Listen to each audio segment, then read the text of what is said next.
None. Move to item 2, declarations of interest. If I just declare one in relation to our item on credit unions. I'm a member of Clockfern Credit Union. Could I similarly, I'm a member of Bardenstown Credit Union. Member of Derry Credit Union. We then move on to item 3, members, which is Chairperson's business. So just a few items to raise, members.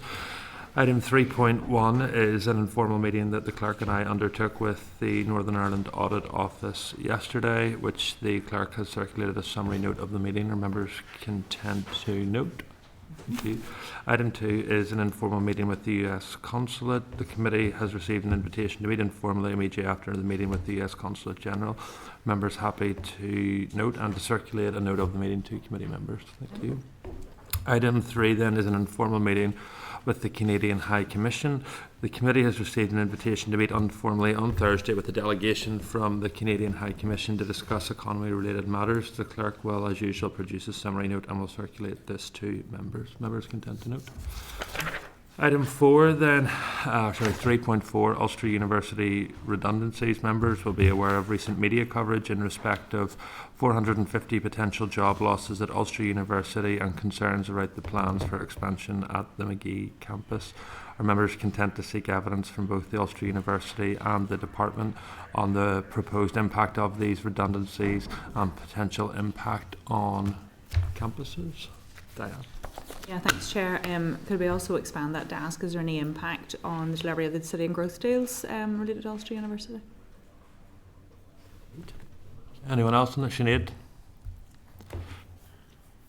Go ahead. Hello, sorry, can you hear me? Yeah, perfectly, thank you.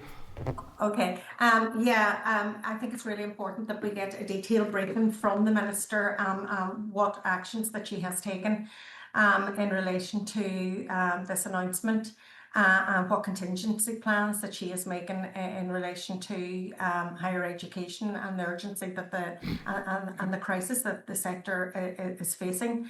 I met, as others did, with the unions yesterday. And also I have been speaking to Ulster and Queen's.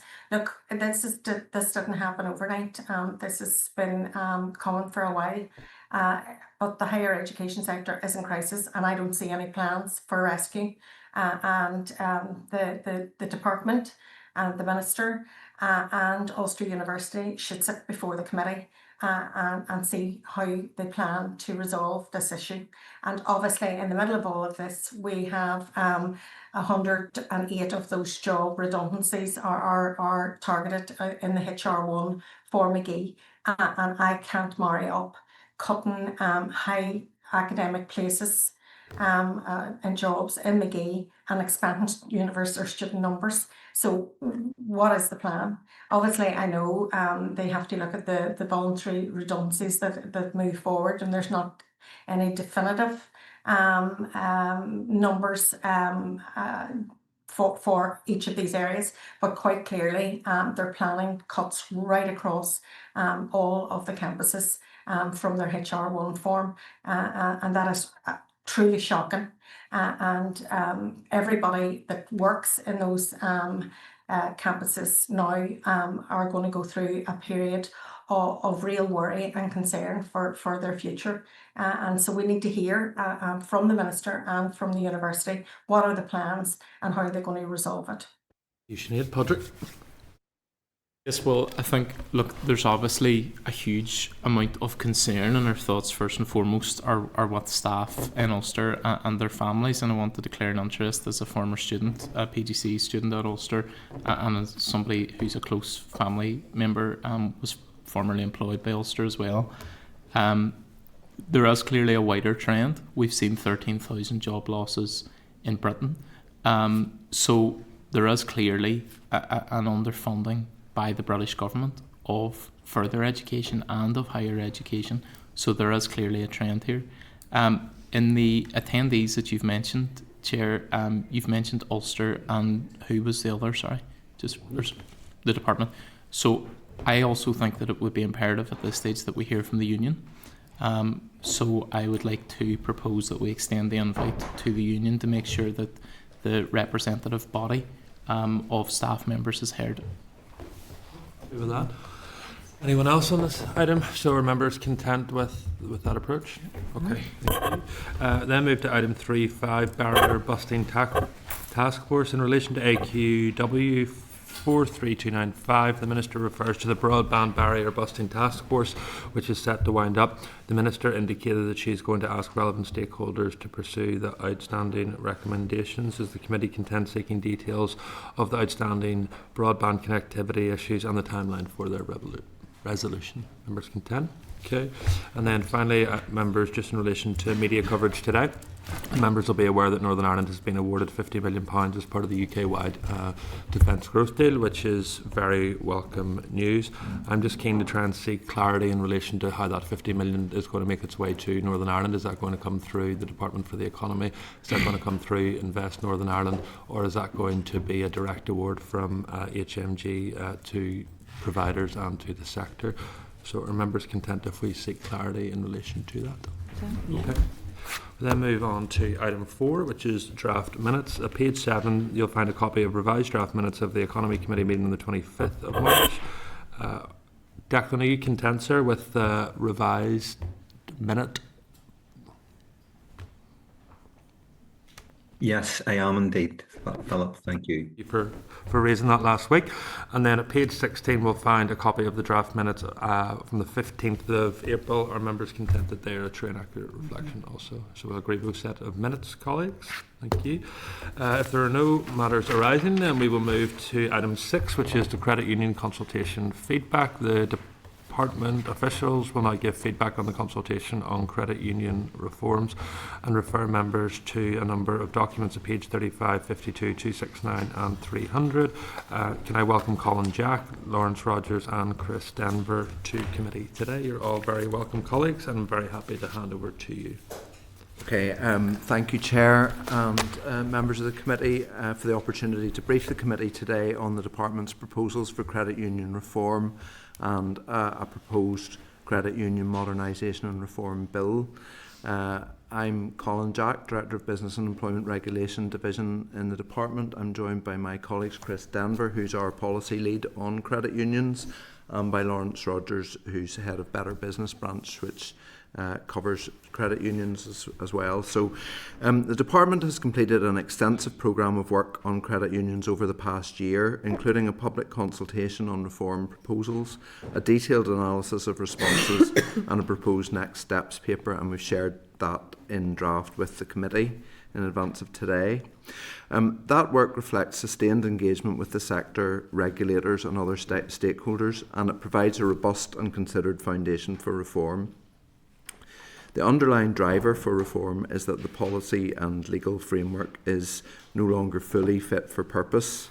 The core credit union legislation, the Credit Unions Order 1985, is now more than 40 years old. It's not kept pace with changes in financial services, digital expectations, regulatory practice, or the expanding contribution credit unions are making to financial inclusion, community resilience and regional balance. This constraint was acknowledged consistently across consultation responses and subsequent policy engagement that the Department has undertaken. So the Department's proposed response is therefore intended to be a balanced programme of legislative and non-legislative reform rather than a single one-size-fits-all intervention. So we propose to bring forward a bill focused on priority areas where primary legislation is required, including enabling a broader range of financial services where credit unions have the capacity and governance to do so, increasing flexibility to support lending to businesses, charities and community organisations within clear prudential limits, facilitating collaboration, shared services and pooled activity across the sector, and modernising a range of technical, governance and operational provisions that currently create unnecessary burdens. So the proposed bill will be intentionally targeted and proportionate. It will make available additional activities for credit unions to adopt, but uptake will be voluntary, and it will preserve the distinct not-for-profit and community-owned nature of credit unions. Alongside the bill, a parallel element of reform will be delivered through policy and partnership rather than statute. We also propose the establishment of a permanent credit union advisory group to guide implementation, support sector readiness and take forward exploration of complex areas such as digital transformation, green finance, insolvency considerations and financial inclusion initiatives, all areas where flexibility, evidence and co-design are essential. I want to emphasise just why these proposals matter. Credit unions are deeply embedded in local communities. They provide trusted, ethical finance, particularly for people in places that are sometimes underserved by mainstream banking. They play a critical role in tackling financial exclusion, reducing reliance on high cost and exploitative credit. They support saving and improve financial resilience, particularly in rural areas and for lower income households. In the context of the Minister's wider economic vision, including good jobs, productivity and regional balance, credit unions are not marginal actors. They're part of the economic and social infrastructure. Strengthening the framework in which they operate will support inclusive growth, community wealth building and long-term resilience while retaining local accountability and trust. So in developing these proposals, the Department has been clear about safeguards. Reform is predicated on proportional regulation, protection of member savings, democratic governance and phased implementation that reflects differences in size, risk and capacity across the sector. Engagement with regulators and other departments is and will remain ongoing to ensure that reform is credible, coherent and deliverable. Chair, the Department believes there is a strong mandate for reform supported by extensive evidence and stakeholder engagement. The Committee's scrutiny is an important part of that process and the Minister would welcome the Committee's views as proposals are refined and taken forward and before she takes final decisions on the way forward. So thank you and we'd welcome any questions the Committee might have. Colin, thank you very much for this and can I warmly welcome the progress that has been made on this issue. As I've said before, credit unions are a force for good here in Northern Ireland. And I'm very lucky in my constituency to have both the Irish League and the Ulster League. As everything in North Belfast, we have to have two of everything. But no, they both play really, really important roles and some of the most important anywhere in the province. I just wanted to check a couple of things. So are all the proposals within the devolved competency of the Department for the Economy? Yes, they are. I mean, we have been engaging with the Prudential Regulation Authority and the Financial Conduct Authority, which do the regulatory role for us, and we transferred the role of maintaining the register of credit unions from the department to the FCA in 2018. Yes. So I suppose it's fair to say that our role in relation to the sector has changed in recent years. Yes. Because it was quite an operational role in terms of maintaining that register, and so it's moved to becoming more of a policy and strategic role with the detailed regulation of the sector being taken forward along with regulation of the rest of the financial services sector. Yeah, so in relation to that, so financial services obviously aren't devolved here to Northern Ireland, so is there a partnership approach required then with UKG in relation to their approval of any of this? The legislation for the credit union sector is a devolved matter, and so there has been some legislative change already for credit unions in GB. That was taken forward by the Treasury, but we have good relationships with the Treasury and with the various regulatory bodies, the FCA and PRA, and regular contact. So no legislative change or LCMs or anything like that will be required for Westminster on this? No? Not for these specific proposals. Perfect. And then this was one of the important announcements that Minister Murphy at the time made in his wider economic vision. Minister Archibald obviously outlined her proposals and launched this consultation at the Credit Union Conference, I think it was last year. So I'm just conscious of the time constraints within the department and this mandate. So Minister hasn't taken final policy decision on this. When do we then expect her to be able to take final policy decision, have a bill drafted, and then be with executive colleagues for approval? So in terms of the policy decisions, I think that would be quite shortly. I mean, she's seen all the documents that we have shared with the committee, so she'll be interested to have any feedback from the committee, but subject to that not taking too long, we should then be in a position for her to make policy decisions relatively shortly. In terms of drafting of the bill, obviously that still needs to be done, and there's quite a large legislative programme in general from the department. We expect this to be a relatively modestly sized bill compared to some of the other pieces of legislation that the department is bringing forward. So, I mean, the introduction we would anticipate being, certainly not before the summer recess, and probably, towards the end of the mandate in terms of bills passing through.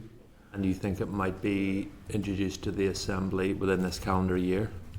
Yes, I think so. I mean, it would need to be probably, if it were its passage through the Assembly in the current mandate. Thank you very much for that and for all of your work on this. As I say, I think this is a really important piece of legislation, and you have my full support in getting this moved as soon as possible. Sinead? Well, thank you, Chair, and thank you, Colin, and thank you for the work up to date now in relation to this legislation. And I'll make a declaration of interest. I'm a member of the credit union here in Derry, and I believe Derry and Strabane have the most members of credit union than anywhere else in Northern Ireland, so I'm not alone. And it's good to see that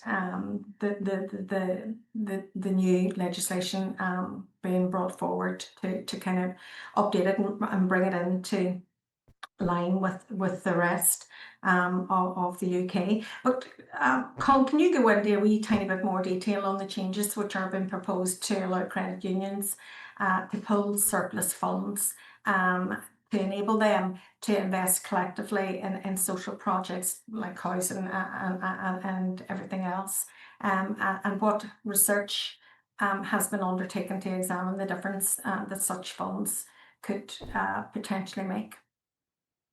Hey, Lawrence, do you want to take that one? Okay, Sinead, that'll be primarily achieved through the Credit Union Service Organisation, which is being proposed as part of the legislative change.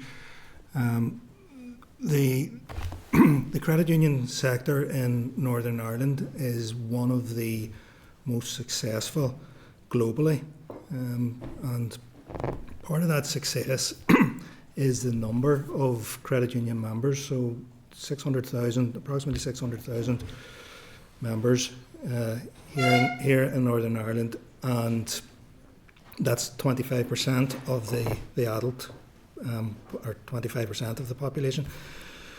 The difficulty that we have is the loan to asset ratio is quite low. It's around about 30 to 35%. So the changes that we're proposing, including the ability for surplus assets to be invested more readily, will then increase the ratio from what it is at present, 35 to 40%. What we would like to see is that ratio become approximately 70 to 80%, because that way then you have the assets that credit unions have working harder and having more of an impact across the economy. So one of the ways that we can achieve that increase in the ratio is by enabling investments through credit union service organisations and through collective loan arrangements amongst credit unions in areas such as social housing. Yeah, and I mean that I suppose ambition to make better use of the asset base that the credit union movement has is one that's very much shared by the credit union umbrella movements, the Irish League of Credit Unions and the Ulster Federation of Credit Unions. I mean, there's 2 billion of assets there, and certainly both the current and previous ministers have been keen also to see that go into the best use. So I suppose what I would say at present there's 700 million in loans, and so that's what we want to, and that's what we would like to see from a policy perspective increasing. I mean, one of the I mean, that proposals. would be Sorry. really powerful. Sorry, there's probably a delay here because I'm coming. It would be really powerful for us to be able to sweat those assets for the common good and for the social good. And whilst this policy probably doesn't interact with other departments, it's solely for the economy in terms of the legislation, but the impact will have a significant power for other departments like the Department for Communities, where social housing can be monetized and funded through some of this type of change within the legislation, and so that is all to the betterment. Are there any other examples apart from social housing? That's what I'm trying to probably get to. Yeah, well, as part of the Credit Union Advisory Group, we want that group to focus on increased small business lending, which again is another opportunity, as you have said, to sweat assets. All of this is obviously predicated on the credit union sector itself, where we partner with the credit union sector. It's up to the credit union sector to kind of move forward. What we're doing is we're creating the environment that will enable them to do that. But the credit union sector itself is very ambitious. You know, our partnership with them is very strong, and we have very much worked in partnership with the credit union sector. The changes that's kind of we're proposing are the changes that they're asking for. And I mean, I think just finally, Colin, this is really important piece of legislation, and it's really important that we get it through in this mandate in order to modernise the credit union sector here in Northern Ireland. So the time frame is tight, so it's really important that we probably see it, as close to after recess as possible, summer recess. Okay, we'll certainly seek to do that, bring it forward as quickly as we can. But I mean, certainly the Credit Union Advisory Group, I think, is quite an exciting part of the package, in the sense that will be a standing mechanism that we'll be able to engage with going forward. We haven't had a formal arrangement like that. We've had good, regular engagement with the credit union sector, but this will facilitate a more strategic approach. And I suppose it is important to sort of note that there's the legislative aspect of what we're proposing, but also the non-legislative aspect. And so part of this will be moving into the future, having a better mechanism to really take advantage of the opportunities that there are. Thank you very much. Thanks, David. Yeah, a couple of things. Just the department, what work is there to really support this? So I think this is a great piece of work, but to actually promote credit unions to the wider public, especially when you've got, you referenced earlier about people taking high interest loans and those sort of fast payday loan stuff. What work is there to the department to make sure credit unions are highlighted to the public as another alternative? Well, I mean, I'll probably ask Lawrence to come in a minute, or Chris, about the work that the credit union movement itself does, but they are very centrally engaged in some wider work that happens both, I suppose, for example, within DFE, the Consumer Council does a lot of work on financial inclusion. They have some funding from the Treasury to look at those issues, and they've worked with the credit unions in terms of, making sure that there are affordable loans available, and that people are steered away from sort of very high interest payday loans and so on towards the type of loans that the credit unions can offer. But do you want to say anything about the credit union movement themselves? Yeah, well, that was part of the consultation on credit unions being accessible and visible. And the department objective is to help credit unions become more inclusive, accessible and responsive to diverse local needs. That's also a part of the advisory group's proposed work. Findings will guide us in supporting credit unions and their affiliated organisations to enhance accessibility. And then lastly for me, Philip picked up on the timelines for this. The department told us in 2024, at the end of 2024, and early in the new year, you'll see a different bit of legislation. We still haven't seen it. So, is that realistic? Are we really going to see it this time from the department? We have done some scoping work with the Office of the Legislative Council in terms of the scale of this particular bill. They've obviously been focused on some of the, I suppose, the larger pieces of legislation that the department is bringing forward. Their work's coming towards an end on some of those, and they have a number of other bills to bring forward. But certainly we've done engagement with them, so this is not going to be a surprise to them. Nothing should be a surprise to them. So the timeline we're going to see, are we going to see it? I think you said pre-Christmas, did you? Before the... Yeah, so I mean, certainly this bill is included in the Executive's overall legislative programme, and it's sort of one of the bills towards the end of that programme. Okay. So it's for in the final year of the programme. Yeah. So we will see it pre-Christmas. That's certainly our aim.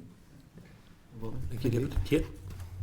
Thank you, Chair. I need to declare an interest. I'm a member of the Ulmer Credit Union, and I just think they're amazing, the social value behind them. David McWilliams spoke at one of the credit unions conferences, and he said, no one really appreciates the extent that they've transformed the country, and access to credit is important as access to housing and education, and I agree with that.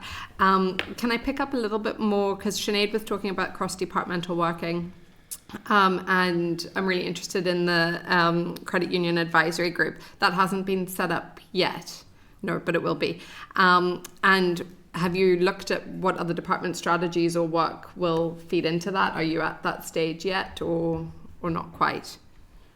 No, well, we already have engaged with other departments. For example, we have a meeting next month with Department for Communities. They're bringing forward, Chris, what's the eligible loan deduction scheme? Eligible loan deduction scheme, for example. So, whereby people in receipt of benefits, they will be able to access loans, not necessarily through credit unions, but credit unions can certainly take advantage of this.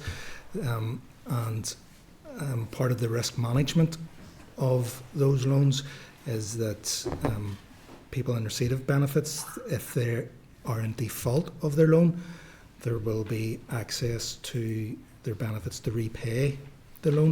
Okay. So it's all part of the overall regime across departments to improve access to credit. So we're going to be working with DFC to see what contribution we can make to that scheme, and we recognise the aspects of that scheme that can lend itself to, especially to credit unions. Yeah, fascinating. Okay, thank you so much. We've touched on scrutiny time. I also have concerns with kind of the OLC timeline. Is there a list? Do you know what number this is? Does it operate like that? But there is a legislative programme for the executive that the executive office coordinates, and so I mean this bill has been flagged up on that and is included in the final year of the programme. So yes, there is a schedule. Okay, so fingers crossed.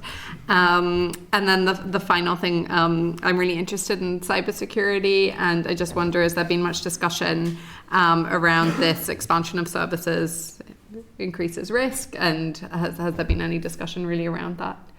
Yeah, that's going to be the second phase of this. So the initial focus for the department has been to get the legislation changed, and most likely in the next mandate, once we have hopefully we will have the legislation in place, we will have the advisory group in place, and it's at that point that we'll be working with the advisory group to understand some of the implications for expanded services and IT risk, and that's where then we could start considering what investment is required within the credit union sector and what expertise is required, and that's all part of what's coming next. Okay. Thank you, Jack. Patrick.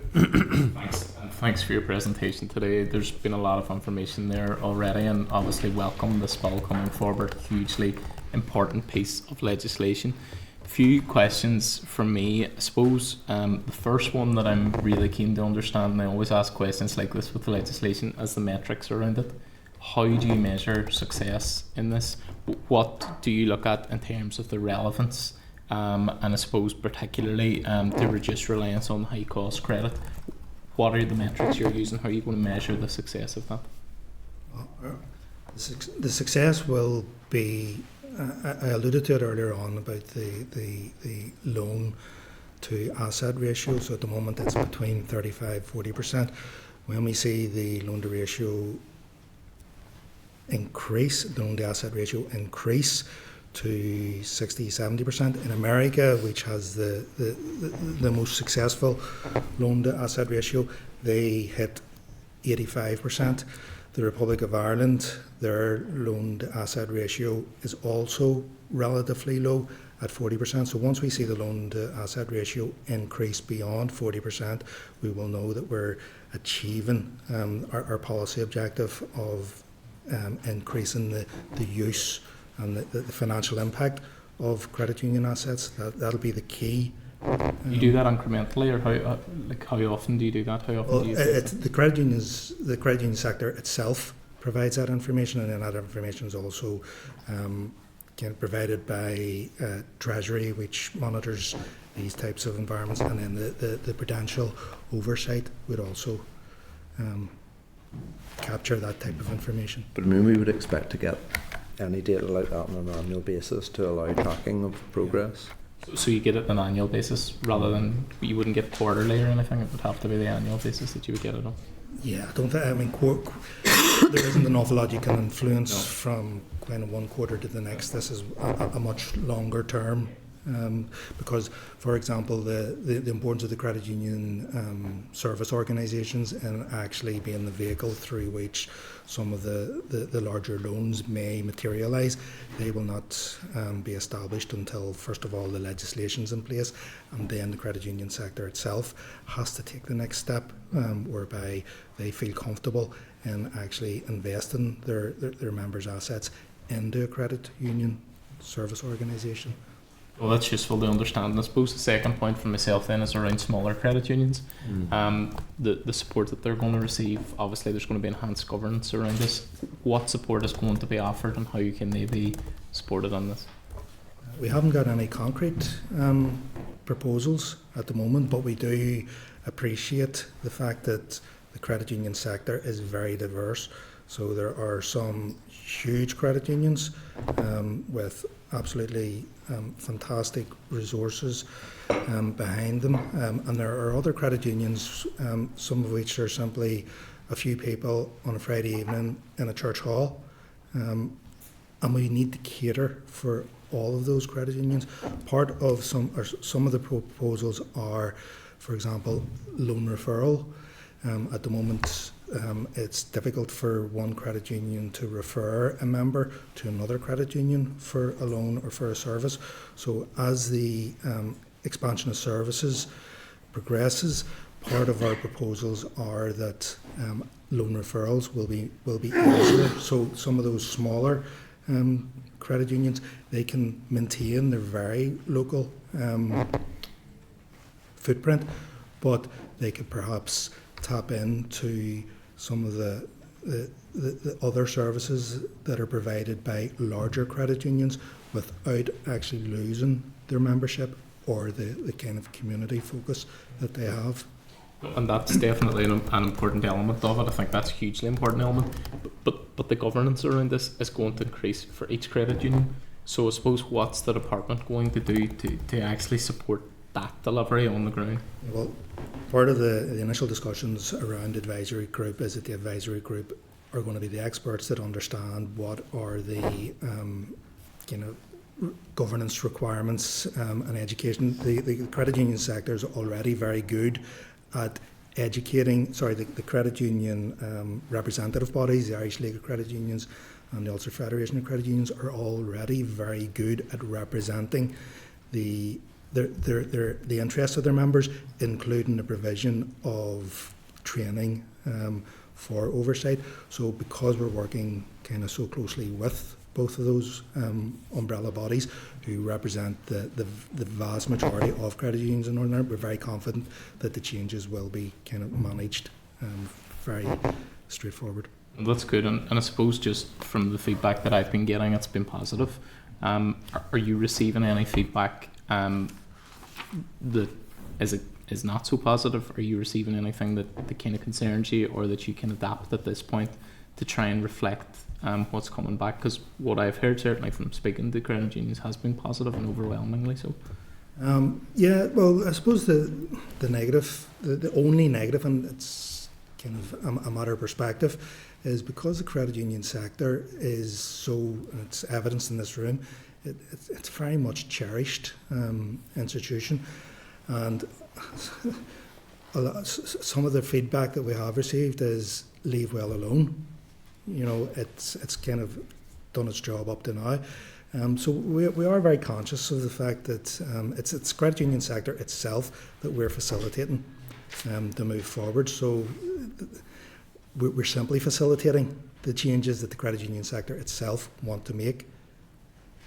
But I mean, I suppose there is that kind of public education dimension in terms of, you know, credit unions do offer a much more inclusive and less exploitative way of lending people money. I mean, I suppose, you know, people are very used to putting money in the credit union when they have money to save, but I suppose the loan ratio that Lawrence referred to, you know, is the evidence that people maybe don't think of going to a credit union the first time they need to borrow money, and it's about changing people's behaviour in that way.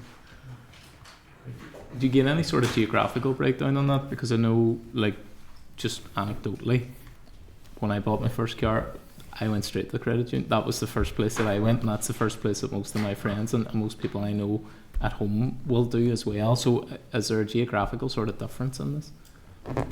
Not particularly. The credit unions are very successful. They have very successful penetration across Northern Ireland, including in rural areas. So geographical differences won't really come into play. And if anything, the proposals that we're bringing forward will actually kind of benefit the rural areas more. Thanks, Patrick. Diana? Thank you. Thanks very much for coming in this morning. Padraig has just asked the exact questions I was going to ask there about rural areas and the smaller rural credit unions. And we have a fantastic one in Irvinstown, and the feedback is so good on their on how they run and how they are part of the social fabric of Irvinstown. Just two questions. You've mentioned the Credit Union Advisory Group. What is the makeup of that group? Where are they drawn from?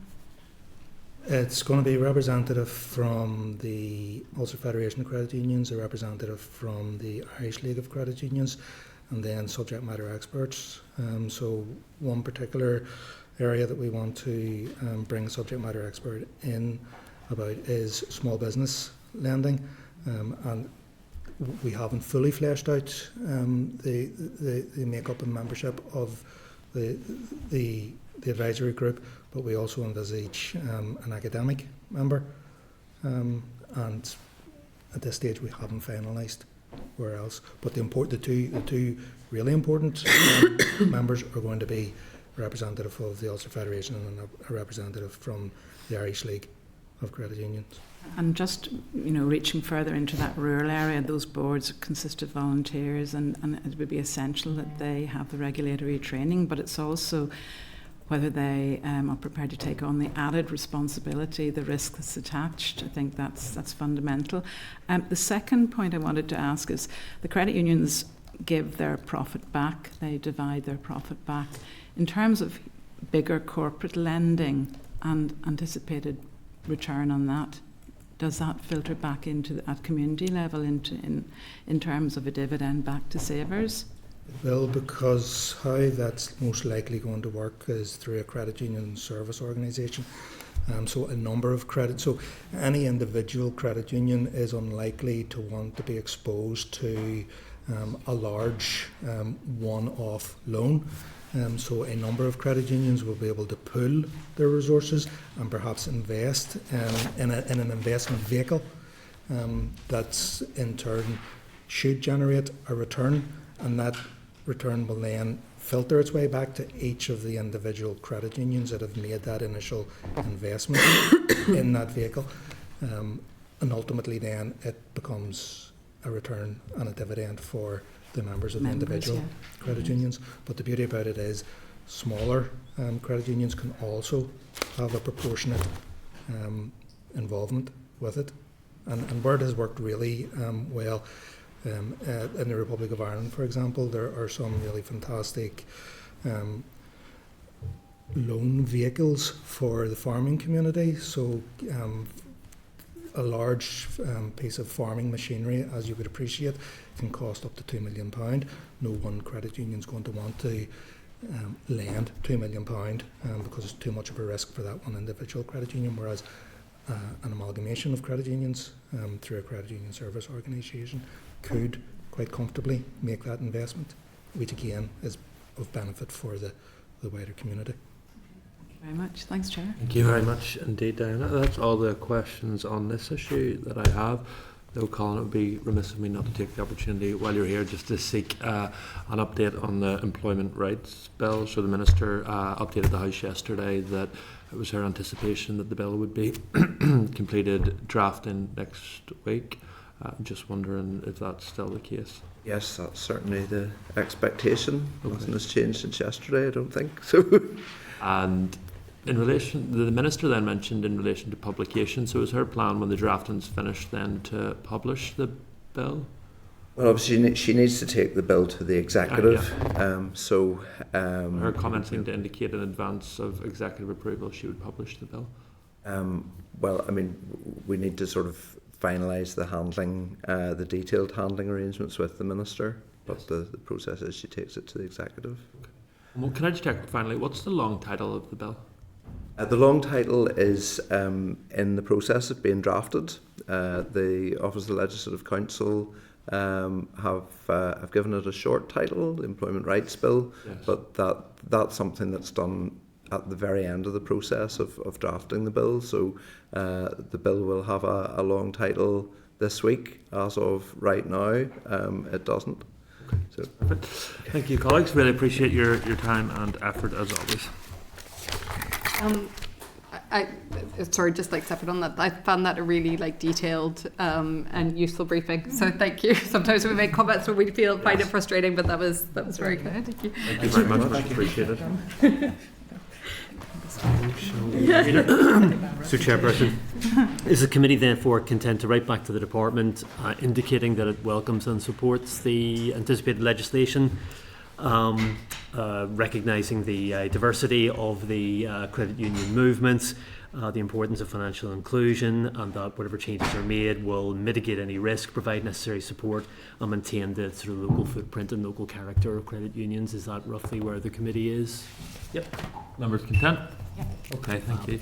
Item 7 then, I'm going to move on to. So, the Petroleum Licence Exploration and Licensing Repeal Bill was introduced on the 13th of April. The second stage is scheduled for the 27th of April. In order to inform members' contribution to the second stage and its anticipated committee stage, the committee will now receive a related briefing from Aidan. Aidan, can I welcome you back to committee and hand over to you, sir? Thank you, Chair. Thanks, members. As you said, Chair, I'm here to talk to you about the bill paper on the Petroleum Exploration and Licensing Repeal Bill. I'll focus on what the bill does, the main economic, environmental and consumer considerations identified in the paper, and then some of the scrutiny points identified. The bill's main purpose is to end onshore petroleum exploration and licensing in Northern Ireland by repealing those provisions of the Petroleum Production Act, Northern Ireland 1964, that empower the Department of the Economy to grant petroleum licences. This would mark the end point in a policy shift from a permissive licensing framework where applications could be made to a statutory prohibition. The policy direction is consistent with approaches taken across the UK and in the Republic of Ireland, although the legal mechanisms used to secure the prohibitions differ. In Scotland and Wales, it's done through the planning system. In England, it is done through a policy moratorium, but there are plans for legislation. And in the Republic of Ireland, there's a mix of a moratorium and legislation. So the bill would apply to onshore Northern Ireland and its internal waters. It would not affect licensing in the UK territorial waters that are adjacent to Northern Ireland. That licensing would remain the responsibility of the North Sea Transition Authority, and current UK government policy is to not issue licences for offshore exploration. The bill contains 6 clauses, and in practical terms, Clause 1 makes the main change, removing the Department's ability to grant licences. Clause 2 sets out transitional arrangements for applications already submitted but not determined. They will be treated as withdrawn, and the Department may refund fees, potentially with interest. Clause 3 makes consequential changes, repealing or revoking various pieces of legislation that refer to the licence regime. Clause 4 provides the power with the Department with the power to make ancillary regulations in relation to the bill, and clauses 5 and 6 concern commencement and the short title. If enacted as introduced, the Department would no longer have the statutory power to issue onshore petroleum licences. It would, however, retain the petroleum rights vested in it under the 1964 Act. As the committee previously heard from officials, there was significant support for the bill's proposals at consultation stage. 95% of consultee responses agreed with the proposal. They cited the avoidance of potential environmental and social harms as key motivating factors in their support. Only one response indicated clear support for the continuation of onshore petroleum licences. The paper highlights that 2 licence applications submitted in 2016 remain undetermined. If enacted through the bill, if enacted as introduced, those applications would be treated as withdrawn. Clause 4 provides that the Department may refund the application fee, which is £1,000, either wholly or partially, and that any refund may include interest calculated in such a manner as the Department may determine. In evidence to the committee on the 25th of March, officials indicated that this would be considered once the legislation is in place. The paper also notes that, according to Companies House information, one of the applicant companies has since been dissolved while the other remains active.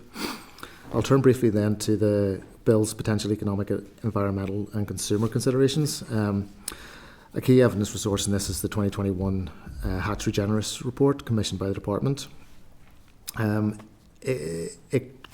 With regards to the potential resource, Northern Ireland it drew on geological survey assessments and noted that previous exploration had not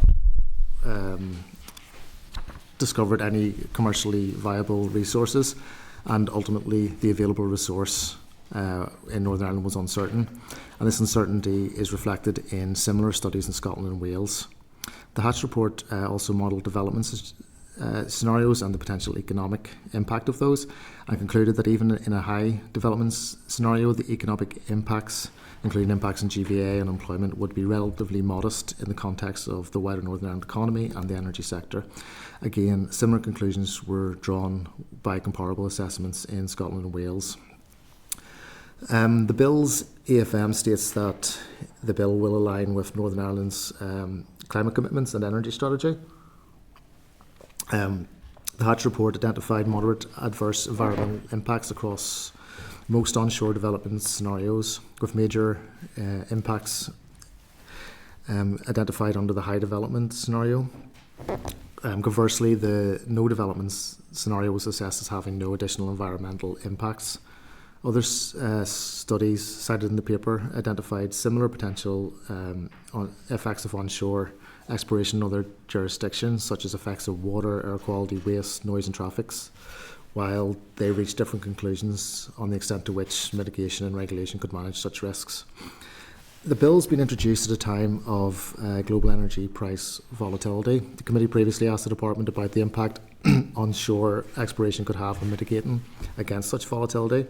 The Department argued that onshore production, if it occurred, would take time to develop, and any hydrocarbons would be sold on the wider international markets, meaning that they would unlikely to materially reduce local consumer prices.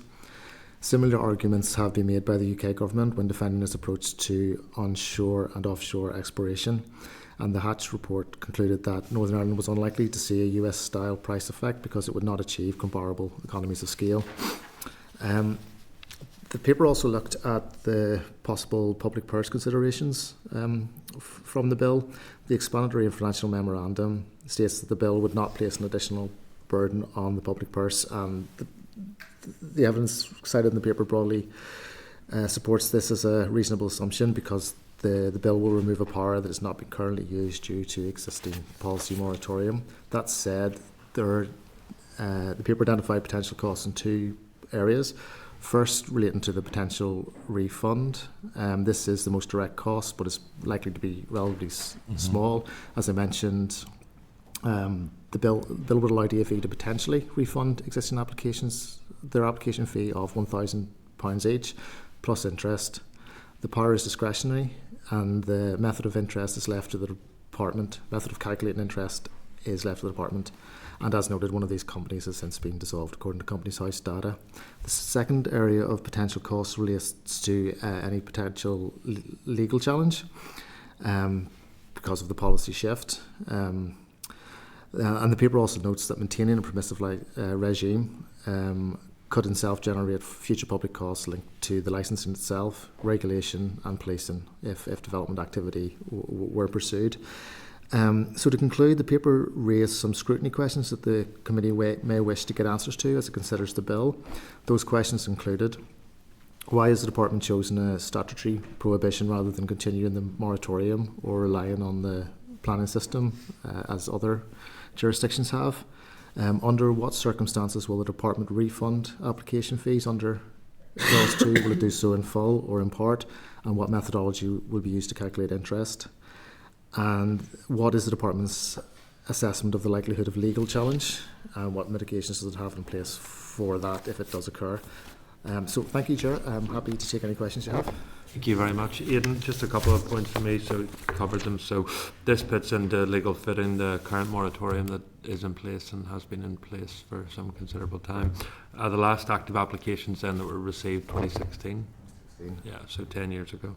And the Hatch report shows that there's no economic case to be made for not continuing with this. It's limited economic impact. Anybody else have any other questions?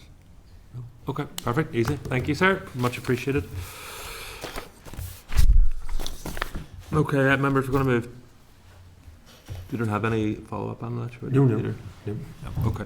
Item 8 then, Petroleum Exploration and Licensing Repeal Bill Office Advice. The committee will now receive a briefing from Assembly Bill Office in respect to this bill. We need to move into closed session. Members content to move into closed session? Agreed. Thank you. Committee Room 30. Sound.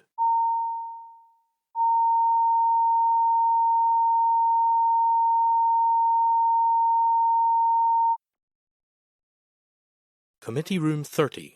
Sound.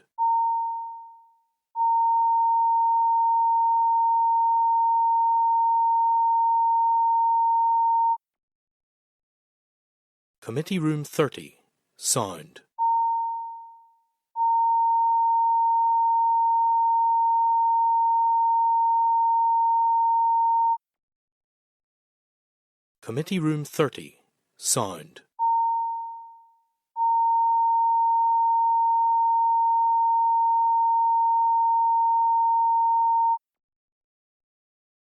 Committee Room 30. Sound.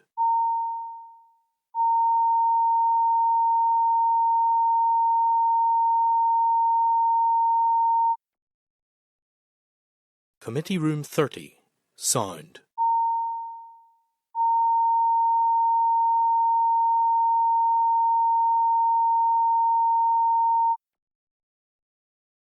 Committee Room 30. Sound.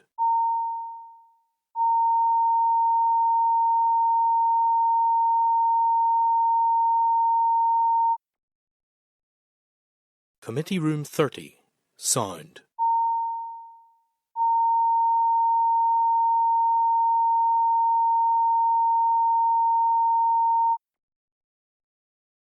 Committee Room 30. Sound.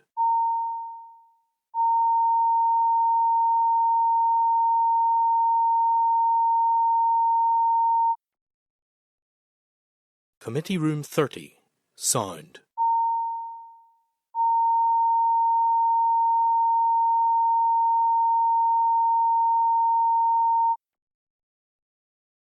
Committee Room 30. Sound.